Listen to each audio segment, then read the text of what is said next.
ज्ञान क्या है? हमने पिछले हफ्ते बात करी थी यीशु मसीह ज्ञान। आज हम बात करेंगे यीशु मसीह ज्ञान का भंडार है। हमने देखा परमेश्वर के ज्ञान की कुंजी यीशु मसीह है। अब हम देखेंगे यीशु मसीह ज्ञान का भंडार है।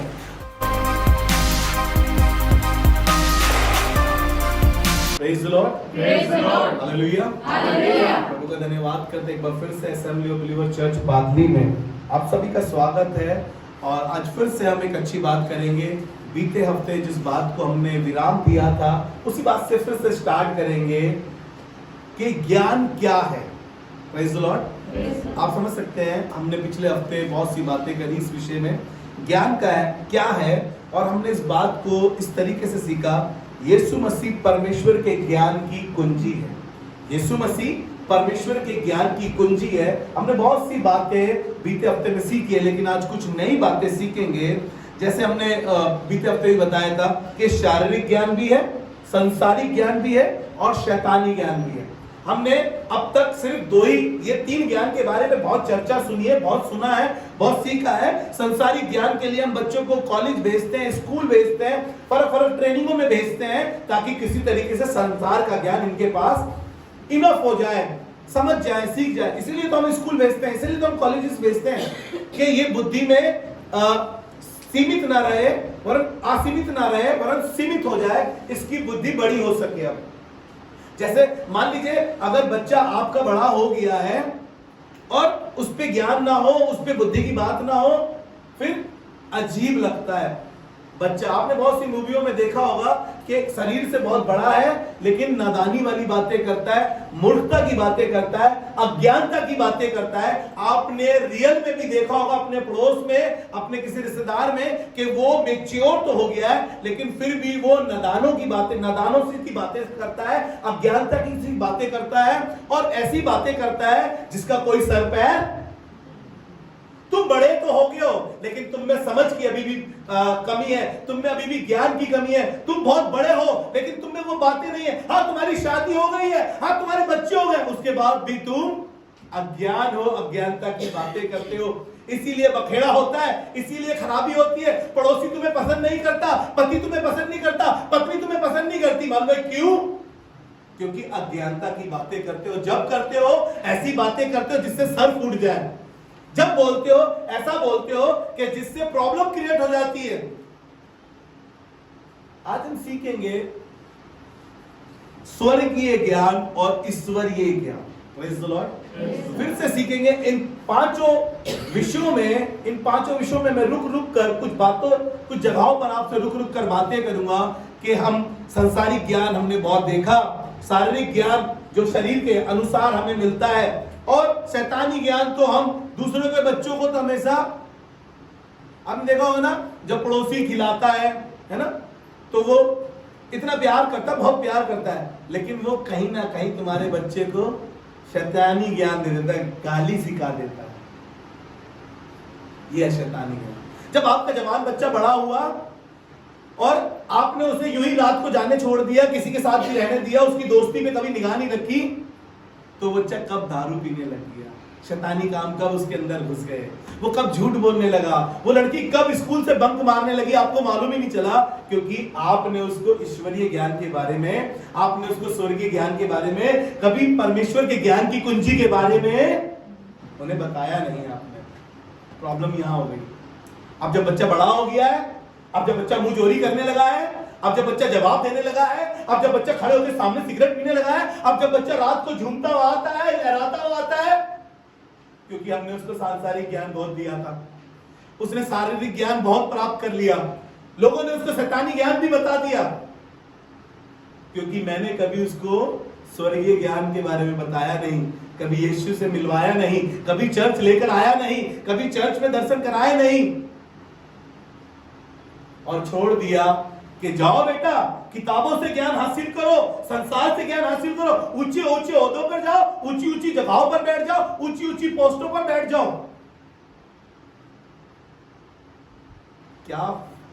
क्या होगा ऐसी पढ़ाई का, क्या होगा ऐसे ज्ञान का जिसमें बच्चा बर्बाद हो गया हो, जिसमें बच्चा खराब हो गया हो। इसलिए नीति वचन लिखने वाला सुलेमान जो बुद्धि का लोहा जिसका माना जाता है, उसके जैसा बुद्धिमान कोई ना था, ना कोई है और ना कभी होगा। बाइबल इस बात को कह रही है। वो नीति वचन उसके 22 अध्याय के 6 पद में लिखकर कहने लगा, निकाल लीजिए मेरे साथ, आपको अच्छा लगेगा। नीति वचन उसका 22 अध्याय और उसका 6 पद, जहां पर लड़का लिखा है, ये ना सोचिएगा कि लड़कियों के लिए कुछ नहीं कह रहे हैं और लड़कियां तो सेफ हो गई। नहीं नहीं, जहां पर लड़के की बात हो रही है, जहां पर बच्चों की बात हो रही है, वहां पर तुम्हारी लड़कियों की भी बात हो रही है। ऐसा नहीं है कि सिर्फ लड़कों के लिए ही कह रहा है। माँ बाप का प्यार कई बार ऐसा होता है, लड़कों की तरफ ज्यादा ऐसा होता है कि ये कुछ भी करे कोई फर्क नहीं पड़ता, लड़की अगर कुछ भी कर ले जरा सा तो बवाल होता है। लेकिन मैं बताना मांग रहा हूं, आसमान का खुदा, वहां पर स्वर्ग में ऐसा नहीं होगा कि सब परमेश्वर के बेटे बेटियां होंगे, लेकिन सब एक समान होंगे। तो बाइबल इसी नजरिए से पढ़िए, जब स्वर्ग में जाएंगे तो एक समान होंगे। अरे आसमान और जमीन का मालिक यही कह रहा है कि जब तुम बाइबल पढ़ रहे हो तुम तब भी एक समान हो। जी पढ़े।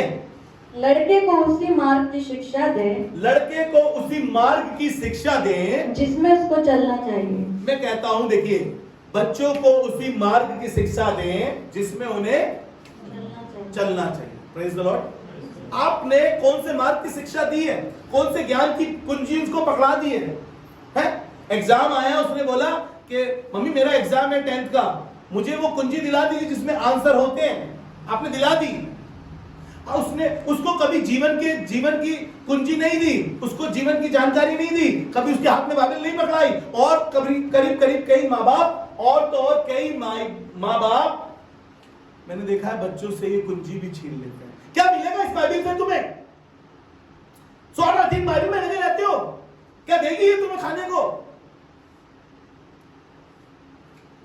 ये जीवन देगी, ना सिर्फ जीवन देगी और बहुतायत का जीवन देगी। हालेलुया। बच्चों को उसी मार्ग की शिक्षा दो जिस पर उन्हें चलना है और वह बुढ़ापे तक उस पे से ना हटे। Praise the Lord. जीवन भर कॉलेज नहीं जा सकता वो, समझ रहे हैं आप? लेकिन जीवन भर उस मार्ग पे बना रहेगा जो शिक्षा आपने उसको दी है ना। मानता हूं कि ज्ञान ना होने के कारण मेरी प्रजा क्यों नाश हो गए? ज्ञान नहीं रखते। ज्ञान क्या है? हमने पिछले हफ्ते बात करी थी, यीशु मसीह ज्ञान है। आज हम बात करेंगे यीशु मसीह ज्ञान का भंडार है। हमने देखा परमेश्वर के ज्ञान की कुंजी यीशु मसीह है। अब हम देखेंगे यीशु मसीह ज्ञान का भंडार है। और हमने नीति वचन 19 में भी पढ़ा था ये बात कि मनुष्य का ज्ञान रहित रहना अच्छा नहीं है। दूसरे शब्दों में कहना मांगता हूं, यीशु के बिना रहना हमारे लिए अच्छा नहीं है। यीशु के बिना हमारे लिए हमारा रहना अच्छा नहीं है। यीशु के बिना क्या करेंगे? हम कुछ नहीं कर पाएंगे। उससे जुदा होकर, उससे अलग होकर हम कुछ नहीं कर पाएंगे। इसलिए मनुष्य का ज्ञान रहित रहना अच्छा नहीं है। दूसरे शब्दों में फिर कह रहा हूं, यीशु के बिना रहना हमारा अच्छा नहीं है। चलिए, मैं आज कुछ बातें और आपसे अलग करना मांगता हूं। मैं पुरानी प्रीचिंग अगर पूरी दोहरा दूंगा वो आपने सुन ली होगी।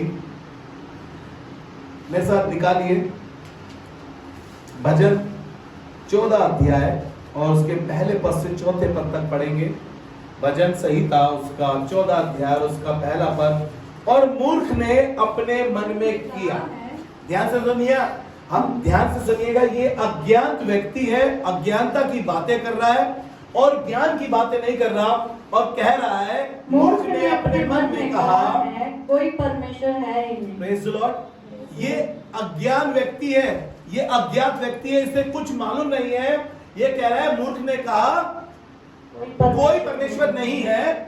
वे बिगड़ गए। उन्होंने घिनौने काम किए। कोई सुकर्मी नहीं। परमेश्वर ने स्वर्ग में से मनुष्य पर दृष्टि की। ध्यान से सुनिएगा, आसमान और जमीन का मालिक और खालिक स्वर्ग से देख रहा है पृथ्वी पर। इस बात के लिए कोई ज्ञानवान है कि नहीं है? कोई समझदार है कि नहीं है? कोई परमेश्वर को खोजने वाला है कि नहीं है? कोई ज्ञान की बातों को रखने वाला है कि नहीं है? परमेश्वर आसमान से देख रहा है और कहने लगा कि देखे कि कोई बुद्धिमान, कोई परमेश्वर का खोजी है या नहीं। कोई परमेश्वर का खोजी है कि नहीं। वे सब के सब भटक गए। वे सब के सब भटक गए। वे सब भ्रष्ट हो गए। कोई सुकर्मी नहीं। एक भी नहीं। हालेलुया। चौथा पद और पढ़ लीजिए। क्या किसी अनर्थकारी को कुछ भी ज्ञान नहीं रहता? क्या किसी भी अनर्थकारी को कुछ भी ज्ञान नहीं रहता। Praise the Lord. हम अनर्थ पे अनर्थ करते हैं। ये चैप्टर बताया वो बिगड़ गए। उन्होंने कहा कोई परमेश्वर नहीं है, मूर्खता की बातें कर रहे हैं, मूर्खता के काम कर रहे हैं, घिनौने काम कर रहे हैं, क्योंकि वो ज्ञान से अनजान है और मनुष्य का ज्ञान रहित रहना अच्छा। कह रहा कोई परमेश्वर नहीं है। मूर्ख को देखिए क्या कह रहा, कोई परमेश्वर नहीं है। बिगड़ गए, इन्होंने काम किए, उल्टे सीधी चीजें करने लगे, उल्टे सीधे दोस्त बना लिए अपने। क्योंकि परमेश्वर सबोदेशक में लिखा है कि खुदा का कलाम बताता है कि परमेश्वर दंड की आज्ञा फुर्ती से नहीं देता। इसलिए मूर्ख को लग रहा है मैं सब गलत काम कर रहा हूं, सब गलत चीजें कर रहा हूं, सब गलत संगति में फंसा हुआ हूं, सब कुछ गलत गलत कर रहा हूं। परमेश्वर होता तो मैं ऐसा रहता, मेरा गुनाह पकड़ा जाता, मेरा पाप पकड़ा जाता। लेकिन परमेश्वर का कलाम कह रहा है वो फुर्ती से नहीं देता है। इसलिए ज्ञानवान लोग, समझदार लोग, परमेश्वर को जानने वाले लोग कुछ गुनाह करने से, कुछ क्राइम करने से, कुछ पाप करने से डरते हैं। उन्हें मालूम है परमेश्वर देख रहा है, कोई नहीं देख रहा। तो मैं अकेले में भले ही हूं, मैं चुपचाप भले ही हूं, कोई मुझे देख नहीं रहा है, मैं कैसा गलत काम कर रहा हूं, मैं अपने फोन में जो मर्जी करता हूं, किसी को मालूम नहीं चलता, क्योंकि मम्मी मेरा फोन चेक नहीं करती है, पापा कभी मेरा फोन नहीं देखते हैं। अरे पापा इसलिए नहीं देखते क्योंकि वो विश्वास करते हैं, मम्मी इसलिए नहीं देखती, वो विश्वास करते हैं। लेकिन आसमान का खुदा वो सब देख रहा होता है कि मनुष्य क्या कुछ नहीं कर रहा होता। क्योंकि पापा ड्यूटी चले जाते हैं, मम्मी ड्यूटी चली जाती है, मालूम नहीं चलता। हम किसी भी दोस्त के साथ चले जाते हैं। मूर्खता के काम मत करिए, अज्ञानता के काम मत करिए। याकूब की पत्री उसका 3 अध्याय और उसके 13 से 17 तक पढ़ेंगे। और यहां से उन जो 5 ज्ञान की बात हम कर रहे हैं, उनमें सबसे महत्व ज्ञान के विषय में मैं आपको चर्चा करूंगा। निकाल लीजिए आप सब मेरे साथ जी। तुम में ज्ञानवान और समझदार कौन है? तुम में ज्ञानवान और समझदार कौन है? जो ऐसा हो वह अपने कामों को हाँ अच्छे चाल चलन से उस नम्रता सहित प्रकट करे जो ज्ञान से उत्पन्न होता है। Praise the Lord. तुम अपनी अच्छी बातों को कैसे कर सकते हो? ज्ञान के जरिए। मनुष्य का ज्ञान बिना रहना अच्छा नहीं है। ज्ञान यीशु मसीह है। आप यीशु मसीह से अपने भले कामों को पहचान पाएंगे कि कौन सा ज्ञान सही है, कौन सी काम अच्छा है, कौन सा काम अच्छा नहीं है। लेकिन आगे पढ़े जी, पढ़े जल्दी। पर यदि तुम अपने अपने मन में कड़वी ढा यदि तुम अपने अपने मन में कड़वी ढा और विरोध रखते हो तो सत्य के विरोध में घमंड ना करना। तो सत्य के विरोध में तुम घमंड ना कर पाओगे और ना तो झूठ बोलना। हाँ, यह ज्ञान वह नहीं, ध्यान से सुनिएगा, ये ज्ञान वह नहीं जो ऊपर से उतरता है। ऊपर से उतरा है। कौन सा ज्ञान? झूठ बोलने वाला ज्ञान, विरोध करने वाला ज्ञान। ये ऊपर से नहीं उतरा है। वो कह रहा है ये ज्ञान ऊपर से नहीं उतरा, वरन सांसारिक है। आप समझ में आया क्यों पड़ोसी से नफरत है, क्यों भाई से जलन है? क्योंकि सांसारिक ज्ञान को ज्यादा प्राप्त कर लिया है, कहीं उसका हिस्सा मुझसे ज्यादा ना हो जाए। उड़ाऊ पुत्र का आपने बहुत सारे हिस्से पढ़े, लेकिन आपको मालूम है जब उसका भाई लौट आया तो बड़ा भाई झुलझा गया और घर में जाना भी ना चाहा और कहने लगा जब ये तेरा बेटा सब कुछ कुकर्म में उड़ा आया और तूने फिर भी इसके लिए इजाफत रखी, फिर भी तूने इसके लिए पला हुआ बछड़ा काटा और तूने कभी मेरे साथ ऐसा नहीं करा। उसको खुशी नहीं हो रही थी कि मेरा भाई लौट के आ गया, क्योंकि वो सांसारिक ज्ञान के बारे में सोच रहा था। अगर ऊपर से उतरा होता तो मिलनसार होता, गले लगता उसके। जी आगे बढ़े जल्दी से। और शारीरिक और शैतानी है। और शैतानी है। ये कैसे ज्ञान है? शारीरिक और शैतानी ज्ञान है। जी आगे। क्योंकि जहाँ ढा और विरोध होता है, जहाँ ढा और विरोध होता है वहाँ बखेड़ा और हर प्रकार का दुष्कर्म होता है। और हर प्रकार का दुष्कर्म होता है। कैसे काम है ये कैसा ज्ञान है जो आसमान से तो उतरा भी नहीं है? ये सांसारिक ज्ञान है, ये शारीरिक ज्ञान है, ये शैतानी ज्ञान है जो आजकल मनुष्य के अंदर घुसा हुआ है। इसलिए घरों में कलेश है, इसलिए घरों में झगड़े हैं, इसलिए घरों में मोहब्बत नहीं है, क्योंकि लोग आपस में सांसारिक ज्ञान को बहुत प्राप्त कर चुके हैं। किताबों से पढ़ पढ़कर किस तरीके से मनी माइंडेड बन गए हैं, किस तरीके से अपने भाई का हिस्सा भी हासिल करना मांगते हैं, क्योंकि सांसारिक ज्ञान प्राप्त कर लिया है और बिल्कुल मनी माइंडेड बन गए हैं। अपना हिस्सा तो छोड़ दो, वो अपने भाई का भी हिस्सा खींचने की कोशिश कर रहे हैं। यह है संसारिक ज्ञान, यह है शैतानी ज्ञान। जो हमें लोग सिखा रहे हैं, जो लोग हमें समझा रहे हैं, यही तो कह रहे हैं आज लोग। तेरा भाई सब कुछ छीन लेगा, तेरा भाई सब कुछ अपने नाम कर लेगा, तू पागल है, तू ऐसा मत कर। लोग तुम्हें यही ज्ञान सिखाएंगे, क्योंकि ये ऊपर से नहीं उतरा। ऊपर से क्या उतरा जी? आगे बढ़े थोड़ा सा और। पर जो ज्ञान ऊपर से आता है, ध्यान से सुनिएगा, जो ज्ञान ऊपर से आता है वह पहले तो पवित्र होता है, वो पहले तो पवित्र होता है, फिर मिलनसार, फिर मिलनसार। अगर उसके पास ऊपर का ज्ञान होता जो आसमान से उतरता है, उस मुस्लिम बेटे का जो बड़ा भाई था वो मिलनसार होता। भाई आया है, भाग कर गले लगता, इतने दिनों बाद आया है, कैसी हालत है उसकी, सुना है उसने सब कुछ कुकर्म में उड़ा दिया, हालत सही है कि नहीं सही है। अगर उसके पास आसमानी ज्ञान होता ना तो मिलनसार होता, प्रेम भाव का होता, माफी का होता। देखिए ध्यान से चेक करिएगा, कहीं आप अपने घर में यही सब तो नहीं कर रहे हैं। शैतानी ज्ञान आपके पास बहुत है, आपने अपने बच्चों के साथ, अपने घर में, अपने पति के साथ, पत्नी के साथ आप सिर्फ संसारिक बातें कर रहे हैं, संसारिक ज्ञान फैला रहे हैं। तुझे पता है आजकल क्या चल रहा है? तुझे पता है आजकल क्या? तू तो भाई पागल ही है, तुझे तो पता ही नहीं संसार में हो क्या रहा है। और भाई ऐसे अच्छे हैं पागल, जिन्हें संसार में क्या चल रहा है उन्हें नहीं मालूम, अच्छे हैं। संसार बड़ा डरावना है और बड़ा अट्रैक्टिव भी है। इससे बचना मुश्किल नहीं होता, नामुमकिन भी होता है अगर यीशु आपके साथ ना हो, अगर आसमानी ज्ञान आपके साथ ना हो। क्योंकि ये हमें हमेशा शैतानी और शारीरिक और शैतानी चीजें सिखाने वाला यही संसार है। बाइबल बताती है इस संसार का हाकिम, अरे यीशु के बारे में नहीं कह रहा है, शैतान के बारे में कह रहा है। और यीशु मसीह एक दिन पिलातुस के सामने खड़ा था और पिलातुस ने पूछा, क्या तू यहूदियों का राजा है? उसने कहा, अगर मेरा राज्य इस संसार का होता तो मेरे चेले लड़ते। यीशु मसीह भी मना कर रहा था संसार की चीजों के लिए तो, लेकिन शैतान का राज्य है, हम उसमें फंस जाते हैं संसार में। याकूब में अगर इसके 4थे अध्याय में पढ़ते हैं तो वहां पे लिखा है, हे व्यभिचारियों, संसार से मित्रता मत करो, क्योंकि जो संसार से मित्रता करता है वो परमेश्वर का बैरी है। बचो इस संसार से, इस संसारी ज्ञान से। कल हर कोई ज्ञान की बातें कर रहा था संसार की, कौन जीतेगा, कौन सी पार्टी जीतेगी, किसको वोट देने जा रहे हो? देखो मैं भी देकर आया हूं। स्तुति फोन करके बोलती है, पापा किसको दोगे? घर में भतीजी बोलती है, चाचा तुम भी वोट देकर आओगे क्या? लक्षित भी पूछ रहा था। बहुत सारे लोग, कौन जीतेगा कौन नहीं जीतेगा, संसारिक चीजों में घुसे हुए।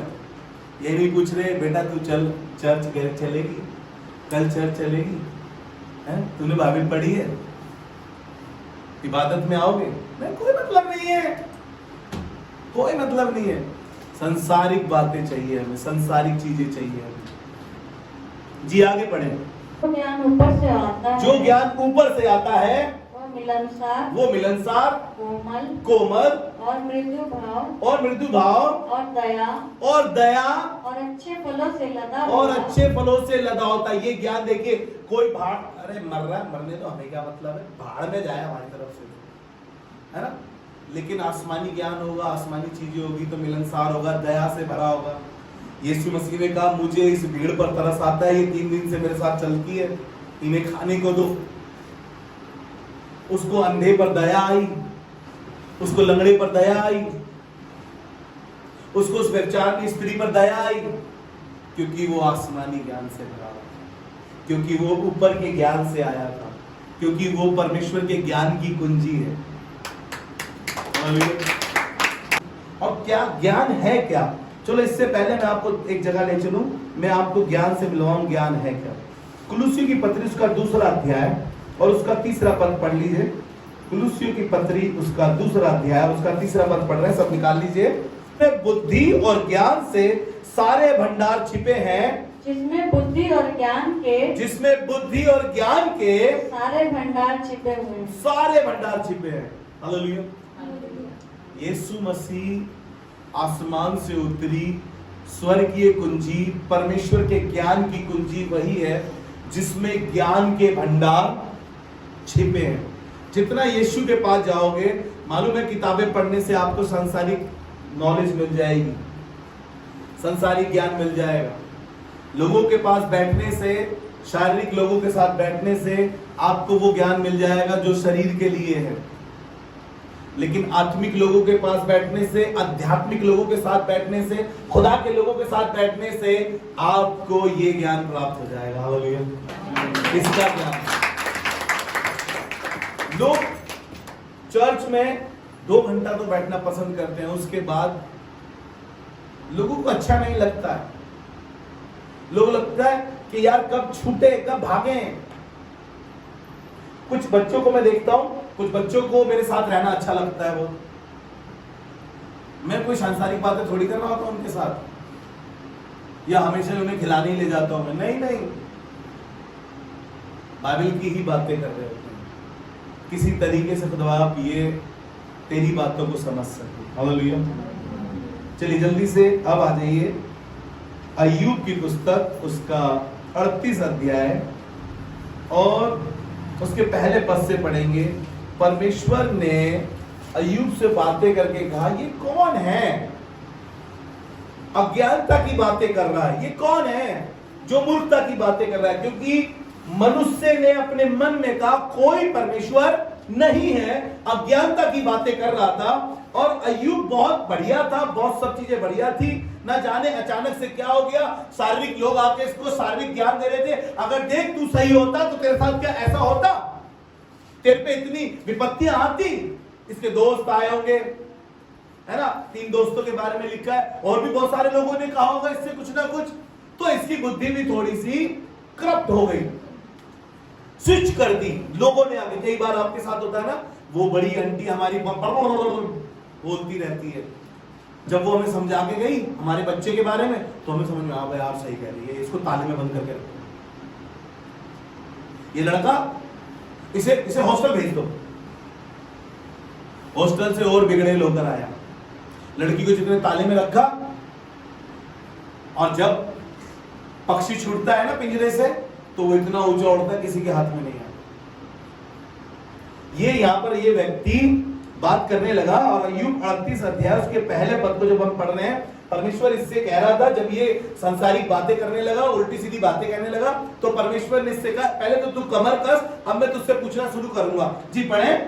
तब यहोवा ने अय्यूब को आंधी में से यूं उत्तर दिया, तब परमेश्वर ने अय्यूब को आंधी में से ये उत्तर दिया, यह कौन है जो अज्ञानता की बातें कहता है? ये कौन है जो अज्ञानता की बातें करता है, युक्ति को बिगाड़ना चाहता है। जो परमेश्वर ने युक्ति बनाई, जो प्लानिंग परमेश्वर ने बनाई, उसको तू कौन होता है जो बिगाड़ने वाला है। कई बार हम खुद होते हैं कि हमारी हालातों की वजह से, हमारी प्रॉब्लम की वजह से, हमारी जीव की वजह से ना ही हमारे बच्चे बिगड़ जाते हैं, वरन हमारा घर भी बिगड़ जाता है। हालेलुया। ये भी वही अज्ञानता की बातें कर रहा था, और परमेश्वर ने कहा कौन है जो तू युक्ति को बिगाड़ना चाहता है, अज्ञानता की बातें कर रहा है। फिर परमेश्वर इससे और गहरे में ले गया, और गहराई में इससे पूछने लगा। कुछ बातें मैं आपको पढ़ा रहा हूं, और कुछ बातें आप इस चैप्टर को अपने घर जाके पढ़िएगा तो आपकी बुद्धि खुलेगी। जी पढ़े। पुरुष के समान अपनी कमर बांध ले, पुरुष के समान अपनी कमर बांध ले, क्योंकि मैं तुझसे प्रश्न करता हूं, मैं तुझसे प्रश्न करूंगा, और तू मुझे उत्तर देगा। जब मैंने पृथ्वी की नींव डाली, तब तू कहाँ था? यदि तू समझदार हो तो उत्तर दे। बता। बड़ा ज्ञानवान बन रहा था, बड़ी ज्ञान की बातें कर रहा था, खुदा बाप ने जब बोल फेंकी तो कैच कर ही नहीं जा रही है तुझसे, है ना। हम कई बार इतनी मूर्खता करते हैं, इतनी मूर्खता की बातें करते हैं, और हम परमेश्वर के डर को भूल जाते हैं। जो दिल करता है, जो मन करता है, जो दिमाग कहता है, जो हमारी समझ कहती है, जो हमारी पढ़ाई कहती है, हम सिर्फ वही बात करते हैं। फिर हम भूल जाते हैं, चर्च जाते हैं, हम विश्वासी हैं, हमने बपतिस्मा लिया, हम खुदा के नाम को जानते हैं, फिर भूल जाते हैं। हम मूर्खता में कह देते हैं, हम सब कुछ मूर्खता में उतावली से कह देते हैं, सब कुछ एकदम उतावले हो जाते हैं। जा नहीं जाएंगे आज के बाद, कल ले क्या करेगा, जा नहीं करते बात आज के बाद क्या कर लेगा, जा नहीं जाऊंगा आज के बाद चर्च। अब मूर्खता भरी हुई है। कुछ लोग आपको सपोर्टेड भी मिल जाएंगे, वायदे के पक्के रहना बेटा, आज के बाद कर मत देना ये काम, आज के बाद चले मत जाना, आज के बाद बोल मत जाना उससे। कुछ सपोर्टिंग लोग मिल जाएंगे आपकी हेल्प करने के लिए, मदद करने के लिए। वो कहेंगे हाँ हाँ सही है, सही है, अब सही है। इसके पास भी कुछ लोग आए थे। जी आगे बढ़े। उसकी नाप किसने ठहराई? हाँ, क्या तू जानता है? क्या तू जानता है उसकी नाप किसने ठहराई? उस पर कितने सूत खींचा? उस पे कितने सूत खींचा? उसकी नींव कौन सी वस्तु उसकी नींव कौन सी वस्तु पर है? क्या किसने उसके कोने का पत्थर बिठाया? क्या किसने उसके कोने का पत्थर बिठाया? परमेश्वर बहुत सी बातें कर रहा है, आप घर जाके पढ़िएगा। मैं आपको सीधा अय्यूब के उत्तर में लेकर चलता हूं। इसी का 40 अध्याय निकाल लीजिए और तीसरे और 5वें पद से पढ़ रहे हैं हम। तब अय्यूब ने यहोवा को उत्तर दिया, तब अय्यूब ने यहोवा को उत्तर दिया, देख मैं तो तुच्छ हूँ, मैं तो तुच्छ हूँ। अब मालूम चला है जब खुदा बाप ने पूछा था तब बड़ी बड़ी बातें कर रहे थे, बड़ी बड़ी डींग मार रहे थे बेटा तुम। अब समझ में आ गई, जब खुदा ने बातें करी तो खुदा ने कहा, अब ये कहने लगा देख मैं तो तुच्छ हूँ, मैं तुझे क्या उत्तर दूं? मैं तुझे क्या उत्तर दूं? मैं तो निरुत्तर हूँ, मैं तो अज्ञात व्यक्ति हो गया, मेरा ज्ञान तो यही रह गया। मैं, क्योंकि परमेश्वर की मूर्खता भी ज्ञानवान से कहीं बढ़कर है। हालेलुया। ज्ञानवान लोग उसके सामने फीके पड़ जाते हैं। उनके पास परमेश्वर अगर अज्ञानता की भी बात कर रहे हैं उसमें भी बड़े ज्ञान की बातें हैं। परमेश्वर तो कह रहा है इस बात को, क्योंकि मेरी तो जो मूर्खता है ना वो ज्ञानवान से बढ़कर है। जी आप पढ़े। मैं अपनी उंगली दांत तले दबाता हूं। देखो मेरे साथ देखो, अब उसको भय आ गया परमेश्वर का। कह रहा सॉरी, माय मिस्टेक, माय गलती, मेरे से गलती होगी, बाप मुझे माफ कर दे। अब मैं दांतों के नीचे उंगली दबा रहा हूं। बोलने का बेटा कहाँ बोलोगे? जुबान निकाल दिखाओ। दांतों के नीचे उंगली दबाना है, खामोशी, चुपचाप। कैसे बोलोगे बेटा? कह रहा मैं अपनी उंगली दांतों तले दबा रहा हूं। बोलो बेटा पटा करके दिखाओ। कैसे करेंगे? समझ में नहीं आएगा। कह रहा अब दांतों तले उंगली दबा ली, अब नहीं बोल पाऊंगा कुछ भी। जी आगे बढ़े। एक बार तो मैं कह चुका, एक बार मैं कह चुका, परंतु और कुछ ना कहूंगा, और कुछ नहीं कहूंगा, माफ कर दे। आगे। हाँ 2 बार भी मैं कह चुका, 2 बार भी कह चुका, परंतु अब कुछ और आगे ना बढ़ूंगा, अब और कुछ आगे नहीं बढ़ूंगा। जी 5वें पद तक हो गया। Praise the Lord. इसका 42 अध्याय निकाले जल्दी से। अब देखिएगा 42 अध्याय के पहले पद से ही पढ़ रहे हैं। अब अय्यूब क्या कह रहा है, अब सुनिएगा। जी पढ़े। तब अय्यूब ने यहोवा को उत्तर दिया, तब अय्यूब ने यहोवा को उत्तर दिया, मैं जानता हूँ कि तू सब कुछ कर सकता है, तू सब कुछ कर सकता है, और तेरी युक्तियों में से कोई रुक नहीं सकता, और तेरी युक्तियों में से कुछ रुक नहीं सकता। हालेलुया। 38 पद में, 38 अध्याय में परमेश्वर ने उससे कहा था कौन है जो युक्ति को बिगाड़ना चाहता है, अज्ञानता की बातें कर रहा है। 42वें अध्याय में आप इसको मालूम चला जो युक्ति तू करता है वही सफल होती है। वो समझ गया इस बात को। जरूरत है अय्यूब तो समझ गया, क्या मैं और आप समझ पा रहे हैं? हर संडे यहाँ पर आकर सीखते हैं, समझते हैं, क्या अमल कर पाते हैं? क्या अपने अपने प्रॉफिट वाली बातें निकाल लेते हैं? क्या जो हमारी बातों से मैच कर रहा है सिर्फ उसी को रखकर हम अपने झोले में ले जाते हैं? क्या हम सारी बातें सीख पा रहे हैं जो खुदा के कलाम से हमें सीखने को मिल रही है? आपके ऊपर है, चेक करें आप। जल्दी से लास्ट वर्स पढ़ दीजिए।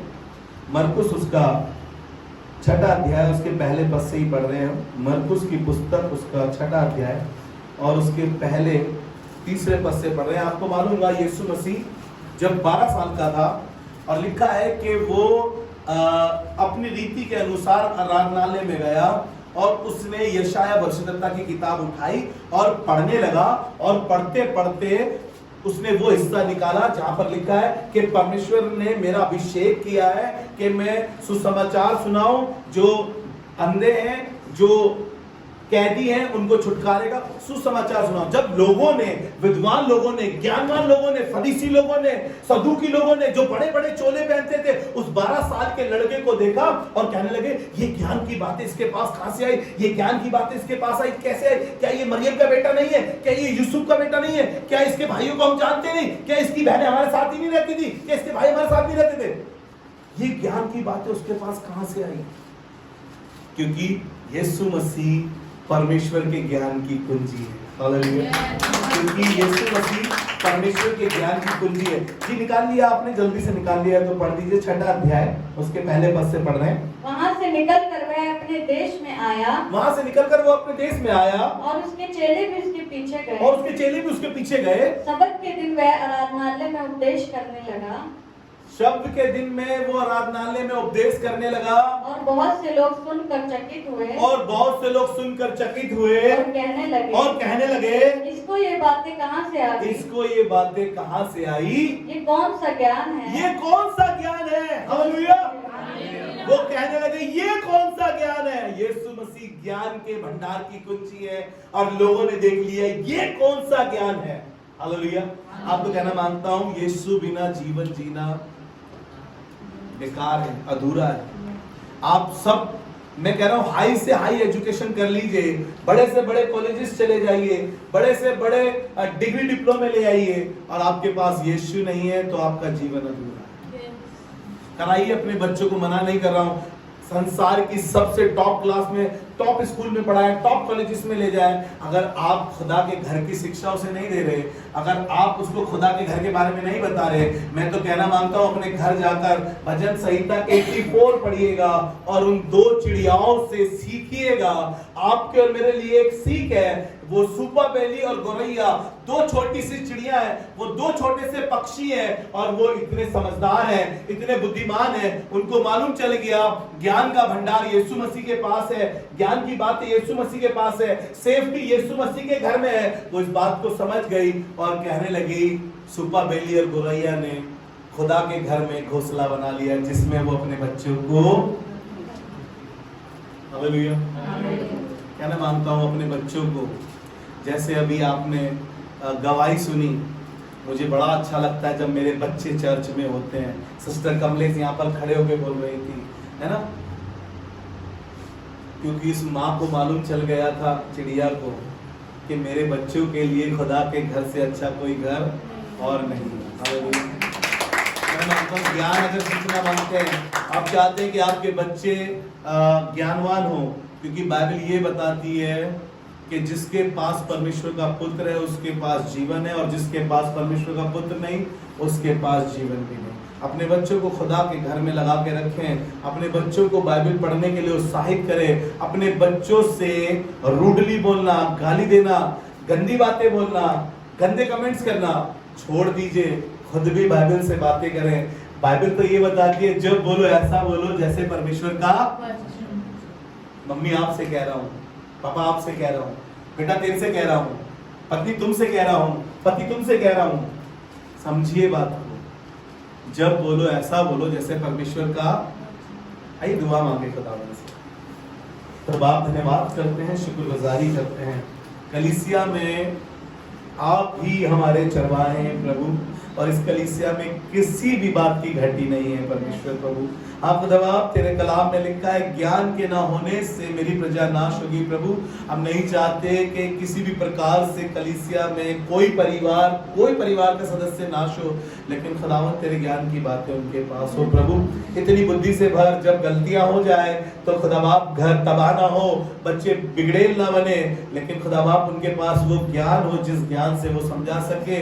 यीशु मसीह उनकी मदद करना, सहायता करना, तेरे जानने वाले लोग किसी भी प्रकार से बर्बाद ना हो, नाश ना हो, वरन खुदावंद यीशु मसीह वो ज्ञानवान हो, ताकि खुदावंद यीशु मसीह उन संसारिक ज्ञान वालों को लज्जित कर सके। तेरे हाथों में सौंपते हैं प्रभु, एक एक फैमिली को हम तेरे हाथों में सौंपते हैं, और जो हमारे साथ इस दुआ में जब कभी भी शामिल हो, खुदावंद यीशु मसीह उनके घर में भी तेरा बड़ा काम हो, उनके बच्चों के जीवन में भी बड़ा काम हो, और खुदावंद उनकी पर्सनल जिंदगी में तेरा बड़ा काम हो, यीशु मसीह के नाम में आमीन।